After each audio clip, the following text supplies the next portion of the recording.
चिंतन श्री गुरुदेव दत्त श्री स्वामी समर्थ। तुम्हा सर्वांचं आपल्या स्वामी शक्ती या चॅनल मध्ये मनापासून स्वागत आहे। स्वामी तुम्हा सर्वांच्या सर्व चांगल्या इच्छा पूर्ण करोत एवढीच स्वामींच्या चरणी प्रार्थना करते आणि आपल्या आजच्या या नवीन आणि सुंदर व्हिडिओला पुन्हा एकदा नव्याने सुरुवात करते।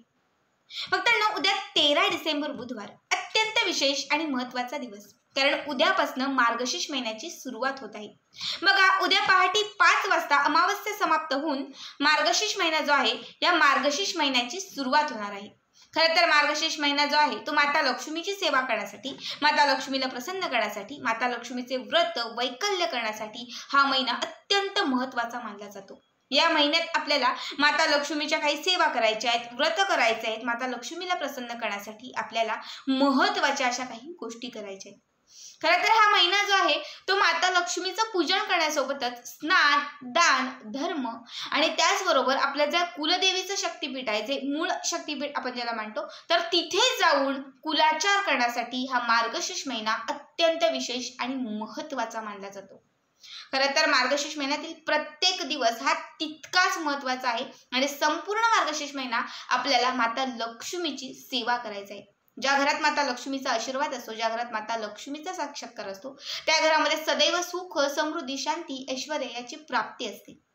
बघा, आजच्या या व्हिडिओमध्ये मी तुम्हाला उद्यापासून सुरू होणाऱ्या या मार्गशीर्ष महिन्यातील पहिल्या दिवसाचा एक अत्यंत महत्त्वाचा उपाय सांगणार आहे।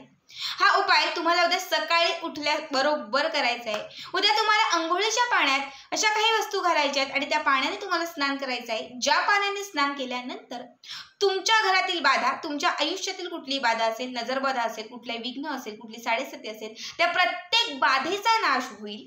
या पाण्याने स्नान केल्याने तुमच्या घरामध्ये, तुमच्या आयुष्यात असलेला कुठला एखादा आजार असेल, कुठली व्याधी असेल तर ती नष्ट होईल आणि तुमच्यावरती साक्षात लक्ष्मीची कृपा प्राप्त होईल, ज्यामुळे तुमच्या आयुष्यात सुख, समृद्धी येईल, आडलेल्या इच्छा पूर्ण होतील। तुम्ही ज्या क्षेत्रात कार्यरत आहात त्या प्रत्येक क्षेत्रात तुम्हाला यशाची प्राप्ती होईल। बघा, आता संपूर्ण महिना आपण व्रत वैकल्य करणार आहोत। जर आपण बाधित असू, आपण अपवित्र असू आणि अशा वेळी जर कुठल्या प्रकारची सेवा केली, संकल्प केला तर आपल्याला लाभ होत नाही। मग आपण बऱ्याच वेळा सांगतो मी खूप करते पण मला लाभच होत नाही। जर तुमच्यावरती कुठलीही एखादी बाधा असेल किंवा तुमच्या अवतीभोवती एखादी वाईट शक्ती असेल तर लक्षात घ्या, कुठलीही सेवा तुम्हाला लाभ देणार नाही। म्हणून प्रत्येक सेवा करण्या अगोदर आपलं शरीर किंवा आपण स्वतः पवित्र, शुद्ध असणं महत्त्वाचं आहे। बघा, तुम्ही कधी बघत असाल तुमच्या आजूबाजूला कधी सत्यनारायण झालं असेल, तुम्ही कधी सत्यनारायण केलं असेल, किती मोठी एखादी पूजा असेल, विधी असेल, त्या पूजेला बसल्यानंतर किंवा पूजेला बसण्याआधी ब्राह्मण सांगतात की स्वच्छ स्नान करा। त्याचबरोबर बसल्यानंतरही ते आपल्या अंगावरती गोमूत्र शिंपडतात। का तर आपण जेव्हा पूजेला बसलेलो आहोत तर आपण शुद्ध असावं, आपल्यामध्ये कुठली बाधा नसावी। गोमूत्र शिंपडल्याबरोबर कितीही मोठी बाधा असेल तर ती नष्ट होते, समाप्त होते। त्यामुळे कुठलीही पूजा, विधी, कार्य करत असताना स्वतःचं जे शरीर आहे ते शुद्ध असणं महत्त्वाचं आहे। आता संपूर्ण महिनाभर तुम्ही व्रत वैकल्य करणार आहात, मग त्या अगोदर तुम्हाला तुमचं शरीर शुद्ध असणं महत्त्वाचं आहे। त्यामुळे उद्याच्या दिवशी तुम्हाला स्नानाचेही काही नियम आहेत ते पाळायचे आहेत। अंघोळीच्या पाण्यात त्या काही अशा वस्तू घालायच्या आहेत ज्या वस्तू घातल्याने तुमचं शरीर शुद्ध होईल आणि तुमच्या सर्व आडलेल्या इच्छा देखील पूर्ण होतील। बघा, सकाळी लवकर उठायचं आहे। लवकर उठल्यानंतर तुम्हाला अंघोळीसाठी जेव्हा तुम्ही बाथरूममध्ये जाल तेव्हा काही वस्तू तुम्हाला अंघोळीच्या पाण्यात घालायच्या आहेत। खरं तर 5 नंतर आपला मार्गशीर्ष महिना सुरू होतो, त्यामुळे 3 आणि 4 वाजता देखील स्नान करू नका, नाहीतर ते अमावस्येचे स्नान होईल। 5 नंतर 5:30-6च्या दरम्यान तुम्हाला अंघोळीसाठी जायचं आहे। अंघोळीसाठी बाथरूममध्ये गेल्यानंतर तुम्हाला या अंघोळीच्या पाण्यामध्ये थोडेसे मीठ घालायचे, गोमूत्र घालायचे, गंगाजल घालायचे आहे, थोडीशी चिमूटभर हळद घालायची आहे आणि सर्वात महत्त्वाची गोष्ट तुम्हाला अगदी 21 धने मोजून 21 धने तुम्हाला या पाण्यात घालायचे। प्रत्येक धना हा व्यवस्थित असावा, किडका तुडका असेल तर तो लाभ देणार नाही, त्यामुळे तो व्यवस्थित असावा हे तुम्हाला निरखून घ्यायचे। प्रत्येक वेळी त्या बादलीमध्ये धना टाकत असताना तुमची जी इच्छा असेल ती इच्छा व्यक्त करत, माता लक्ष्मीचं स्मरण करत तो धना तुम्हाला त्या पाण्यात घालायचा आहे। असे एक एक करून 21ही धने तुम्हाला त्या पाण्यामध्ये घालायचे आहेत।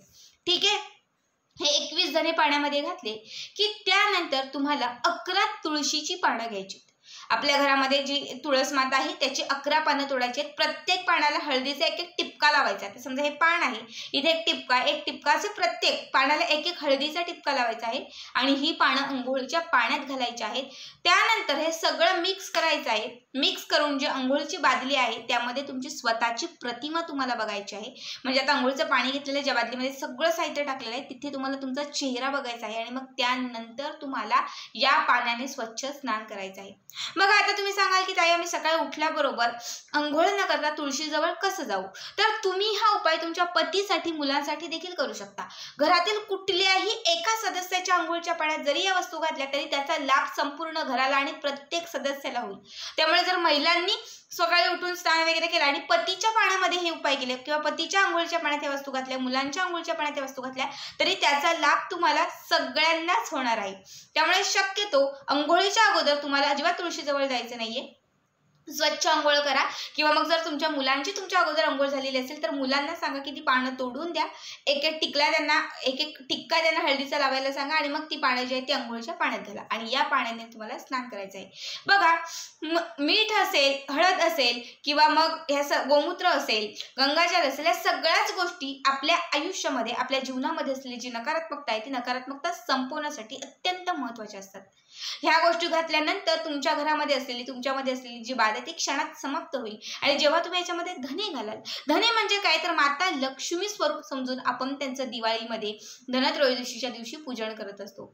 जेव्हा तुम्ही मार्गशीर्षातील पहिल्याच दिवशी हे धने घालाल त्या क्षणात माता लक्ष्मी तुमच्याकडे आकर्षित, माता लक्ष्मी तुमच्याकडे प्रसन्न होईल आणि जेव्हा ही तुळशीची पानं तुम्ही त्याच्यात घालाल तेव्हा भगवान श्री विष्णूंची कृपा तुमच्यावरती प्राप्त होईल. जिथे विष्णू तिथे माता लक्ष्मी असतेच असते. ज्या घरात माता लक्ष्मी आणि भगवान श्री विष्णू यांची कृपा असते त्या घरात माता लक्ष्मी ही नेहमी स्थिर असते.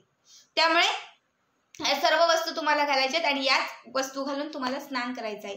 ज्या वस्तूंनी स्नान केल्याने तुमच्या घरामधील बाधा समाप्त होईल, तुमच्या आयुष्यातील जे दारिद्र्य आहे त्या दारिद्र्याचा नाश होईल. घरात कितीही मोठी एखादी गरिबी असेल, जी गरिबी वर्षानुवर्षांपासून आहे पण काही गरिबी हटत नाही, ती गरिबी हटायला लागेल. तुमच्या मनोकामना पूर्ण व्हायला लागतील. तुमच्या अडलेल्या जी काही तुमची अडलेली कामं आहेत ती कामं तुमची पूर्ण होतील. अत्यंत साधा सोपा उपाय आहे. मार्गशीर्ष महिन्यातील उद्या पहिलाच दिवस आहे त्यामुळे प्रत्येकाने उद्याच्या दिवशी या पद्धतीने स्नान आवर्जून करा. आजचा हा व्हिडिओ कसा वाटला कमेंट करा आणि पुढचे व्हिडिओ पाहण्यासाठी चॅनलला सबस्क्राईब करा. श्री स्वामी समर्थ. जय जय स्वामी समर्थ.